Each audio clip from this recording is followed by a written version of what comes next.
got a lot to follow up with here, and hopefully I can kind of live up to it a little bit. But first of all, let me just say that I'm David's older brother and more handsome brother. But in all seriousness, it's an absolute honor and privilege to be given the duties of best man. I'm just so privileged and humbled to be a part of your special day. I mean, I love you two immensely. So what I want to do is just spend a few minutes just, sharing some thoughts as far as what makes the two of them so special together. And also I'll throw a few stories there too. Now let me tell you, the stories I'm about to share with you, they're going to be pretty filtered. So I'm going to give you a little bit of a tease as far as how the stories go. And I'm also going to include in there who was there to witness these stories, and then give you the unfiltered, unedited version as well too. But first let me say Holly. Where do I even begin? I mean, there's so many things to say and they're all great. You're beautiful both inside and out. I mean, it's absolutely stunning as you look right now. You're even more beautiful on the inside. The way and the love that you have raising, my niece Bryn, and the love and affection you showed towards Dave is absolutely amazing. You are caring, compassionate, and fun-loving. And if anybody here knows Holly pretty well, if you put a couple rum and cokes in her hand, preferably Captain, right? And maybe a few shots of Fireball too, you'll have a lot of fun, right? And if you need any evidence of this, feel free to ask maybe Eric Huster. I think maybe Sean Huey was there. My dad was definitely there. I was there. And Dave was there as well. But one time after drinking at Animations Bar, I guess kind of the Oakley area there, they were convinced that next morning that they had been roofied at the bar. But it gets better. They were roofied by a blind man. And he came to the bar that Eric had to walk back home. So once again, let's have quite a few rum and cokes tonight. Turning to David now. David, I can't say how proud of you I am. You're an absolutely amazing father. For those of you that the rehearsal there last night, he gave an absolutely heartwarming speech then. He's going to be an amazing father. He already is an amazing father. He'll be an amazing husband as well. In his speech, he also brought up, though, that between me and my sister, there was some teasing growing up, right? Now, I think the millennial phrase for it is that we used to troll each other, right, Mary Kate? So in honor of that, then I'm going to kind of go back and practice nostalgic, and I'm going to troll you a little bit here. But it's only because I love you. I mean, David, you are a handsome, smart, fun-loving guy. And let me just tell you, even though I'm 3.5 years older than you, the reason why I trolled, you've never picked up on it, is I was slightly jealous of you. I mean, you're pretty much me, except for better, right? Better at school, better at sports, better with the ladies. Also, as my dad will attest to, he was much more handy than me. Much better at yard work and all that stuff. Now my dad, because he always had the best of our intentions at heart then, he used to drag us outside so we'd learn stuff, so we'd be useful someday, right? And I'm going to watch like my 3rd episode of SportsCenter in a row, so I didn't miss anything. And he'd drag us outside and say, Tommy, you need to know this stuff.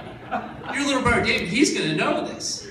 And I'm like, I could care less right now. I don't care about this. I'm going to get back to SportsCenter. And then David, he's probably 9 at the time, David's probably like 5 or 6. He turns to Dad and says, don't worry, Dad, I'll do it for Tommy. And I bring this up to you because in 2 weeks, I'm moving down to Atlanta. And that's a big move. And guess what, David? I'm going to take you up on that offer there. So I need some woodworking done and all that good stuff. Remember this too, David. I give you a lot of compliments, right? Not the long list there. Now, out of that list, there's one thing I specifically left out of there. Mary and I have both talked to each other. There's one thing that you've never been confused for, and that's being funny. So the moment that I saw you and Holly first interact, and she actually laughed at your jokes, that's when I knew that you guys were meant to be together.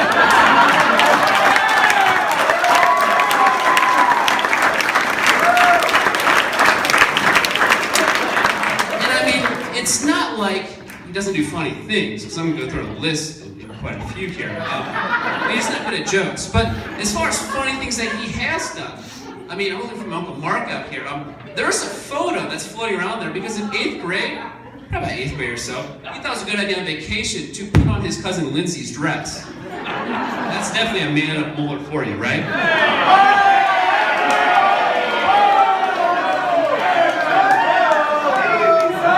If you're looking for good story too. Feel free to ask Josh about the USC experience when David was a sophomore in college, right? And weeks before 21. Alright, that's right. Got arrested for underage drinking 2 weeks before 21. But that's alright then, right? That's a talent you have there. Another story that very few people know, and you can feel free to ask one of the groomsmen here, I won't say who it was, but they decided to take my Toyota Corolla for a spin. Which I would not have had a problem with, right? He's my brother. I'm completely cool with him driving my car. Except for the fact that he was 14 years old. And he crashed the car. Now, due to statutes and limitations, Mom and Dad, you cannot be upset about this. I know, right? Now, the last story that I'm going to share with you here is perhaps my favorite story. And if maybe you've been to the bar yet, and actually look at this group here, you've all been to the bar already. You've noticed that there's a group called Farky's Special. So let me explain to you what Farky's Special is. This is my opportunity to troll you one more time here too, David. Growing up, David had a lot of talents, and obviously being funny wasn't one of them. But number two then was also he struggled with his speech a little bit. And specifically, or as he would say, specifically, it was the SPs that gave him trouble.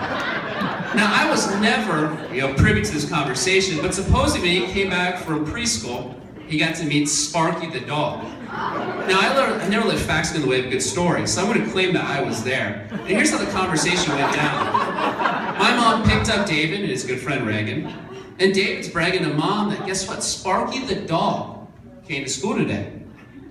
And then once again, my mom's listening to everything, but he actually said Farky the dog. Thank you for correcting that there. Facts in the way of a good story. But Reagan then finally corrects him and says, David, it's not Farky, it's Sparky. And then David turns to him, fairly pissed, right? You're pretty pissed. And he says, that's what I said, Farky. There are so many other stories that I could share. I just want to give you kind of a brief synopsis there. So I'm going to ask all the groomsmen, all the friends, and all the family then, if someone approaches you and asks for a good Farky story, feel free to share it then. But in all seriousness then, once again, thank you so much for making me a part of your special day. I love the two of you so much. I can't wait to call you, my sister, and I look forward to those holidays. I'm giving you quite a few rum and cokes. With this in mind, I'm going to ask that we all raise our glasses in for a toast to celebrate the life together of Mr. and Mrs. Forky Frietch.